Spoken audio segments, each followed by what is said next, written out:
E aí, pessoal? Hoje nós vamos conhecer a biblioteca NumPy. O NumPy é uma biblioteca para Python, onde a gente consegue trabalhar com várias funções voltadas para álgebra linear, certo? Então esse aqui é o site da biblioteca numpy.org, tá? Aqui vocês encontram alguns tutoriais, encontram as referências, né, a documentação do NumPy. Tem alguns tutoriais aqui também, tá? E hoje a gente vai dar uma olhadinha como que ela funciona, como começar a utilizar o NumPy, tá? Então a primeira coisa que a gente tem que aprender nessa aula é como importar uma biblioteca. Como a gente está usando o Google Colab, pessoal, todas as bibliotecas que a gente vai trabalhar, elas já estão instaladas, tá? A gente não precisa instalar nada na nossa máquina, a gente vai usar essa distribuição que já está toda instalada lá no Google para gente, tá? Então o que que eu preciso fazer aqui para importar ela no meu código Python? Eu vou digitar import numpy, tá? Com isso aqui eu já faço a importação, mas normalmente a gente usa mais isso aqui, ó, import numpy as np, tá? Ou seja, eu estou falando import a biblioteca numpy, mas dê para ela o nome de np. A gente vai dar esse apelido para ela, np, para ficar um pouquinho mais fácil de trabalhar, um pouquinho mais curto o nosso código, tá? Então isso aqui é um padrão quando a gente trabalha com NumPy, nomear ela como np. Então import numpy as np. Então para usar o NumPy agora, eu vou chamar np. O método do NumPy que eu quero utilizar, tá? Bom, pessoal, como uma biblioteca de álgebra linear, o NumPy ele é feito para trabalhar com arranjos, tá? O que que é um arranjo? No caso, um arranjo unidimensional seria um vetor, tá? Um array é um arranjo. Então, um vetor unidimensional, aliás, um arranjo unidimensional é um vetor. Um arranjo bidimensional é uma matriz. E o Python a gente pode trabalhar com arranjos n-dimensionais, tá? Mas normalmente a gente vai trabalhar ou com vetor ou com matriz.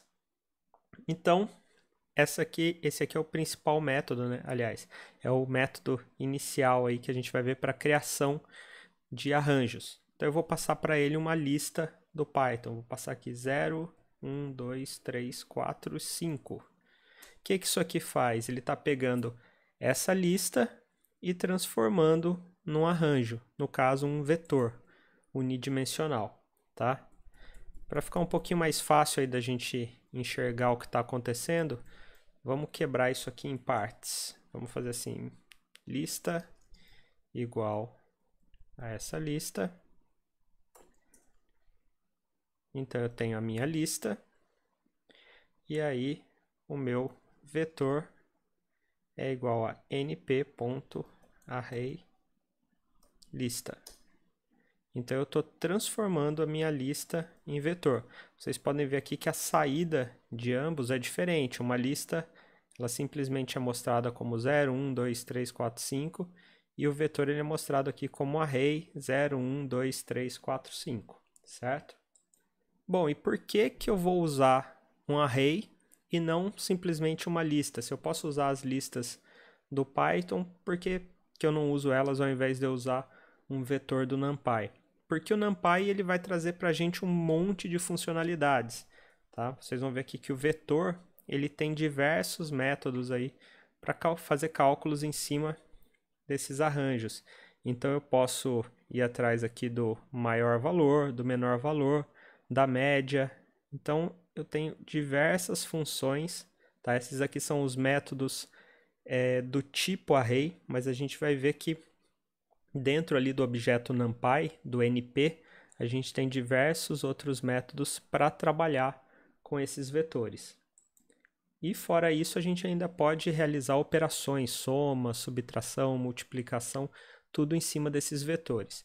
Mas o vetor ele é igual à lista? Não, o vetor não é igual à lista, tá? Uma lista, pessoal, ela pode ter elementos de tipos diferentes. Eu posso ter aqui 0, 1, 2 e Eduardo. E minha lista funciona normalmente.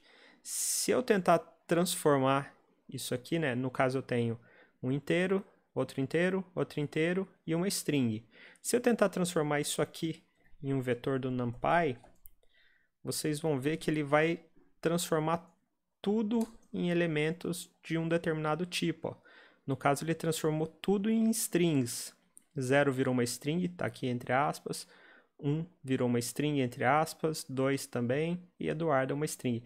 Então, ele vai fazer uma coerção, vai transformar tudo no mesmo tipo. Nesse caso aqui, ele fez essa coerção tudo para string, certo?